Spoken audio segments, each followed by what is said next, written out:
Quand les dirigeants d'un grand groupe cimentier expriment le souhait d'être les fournisseurs pour l'édification du mur prévu entre les États-Unis et le Mexique, ils se mettent en opposition totale avec les valeurs que ce groupe promeut depuis des années. Pourtant, quelques semaines auparavant, ce groupe avait annoncé la création d'un comité éthique, intégrité et risque. Une question se pose. Comment les salariés vivent-ils cette tension ? Est-il possible de vivre sereinement sa vie professionnelle alors qu'on assiste à ces débats sur la scène des médias ? De même, est-il supportable de voir la dénonciation d'une discrimination ou d'un harcèlement, dont on a été témoin, être enterrée par sa hiérarchie, alors que toutes les plaquettes de l'entreprise parlent de respect, de reconnaissance et promeuvent la ligne téléphonique d'alerte pour signaler des dérives ? Comment gérer des injonctions paradoxales quand on est commercial à l'international et qu'on exige de vous de faire du chiffre d'affaires en fermant les yeux sur des exigences de pot de vin ou d'avantages occultes pour des intermédiaires, qui sont en contradiction avec la charte éthique affichée dans le hall de l'entreprise?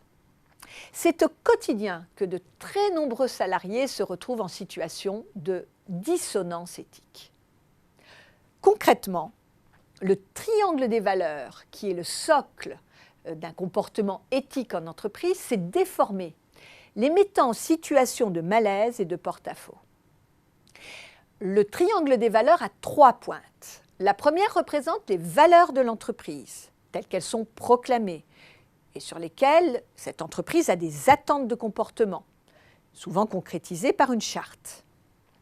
À la deuxième pointe se situent les valeurs personnelles du collaborateur, celles auxquelles il croit profondément. Et la troisième pointe renvoie aux comportements et actions qui sont concrètement mis en œuvre dans l'organisation. Pour une cohérence éthique maximale, le triangle doit tendre à une convergence maximale.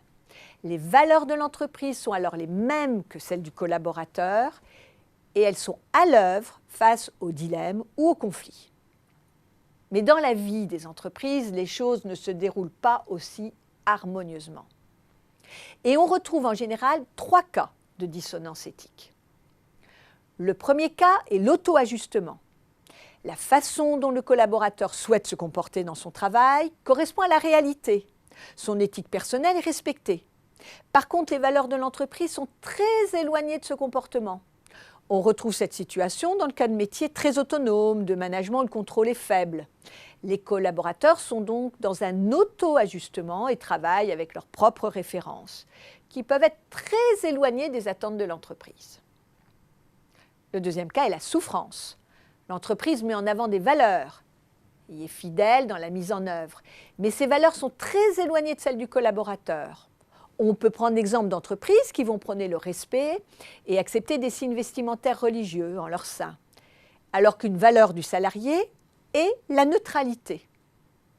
La troisième situation est la dissonance, quand l'entreprise met en avant des valeurs qui sont celles du collaborateur, mais permet de les bafouer sans aucune sanction. C'est le cas de notre cimentier.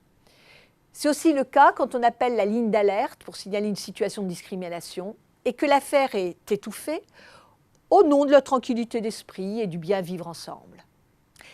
Ces 3 cas de dissonance sont plus courants qu'on ne le souhaiterait. La prise de conscience des situations dégradées, telles que je les ai décrites, est déjà un bon départ pour avancer. La communication interne est aussi essentielle. Le salarié a-t-il bien compris ce qu'on attendait de lui ? On est souvent étonné du degré d'interprétation des collaborateurs sur des sujets comme celui de l'éthique. Mais surtout, il faut du courage managérial pour aller au bout de ces engagements. Une charte éthique ne doit pas prendre la poussière sur une étagère. Elle doit être vécue au quotidien, même si cela fait prendre des risques au développement économique. Sans cela, le triangle des valeurs prend l'allure d'un triangle des Bermudes, où peu à peu, chacun se noie ou disparaît par désengagement et démotivation.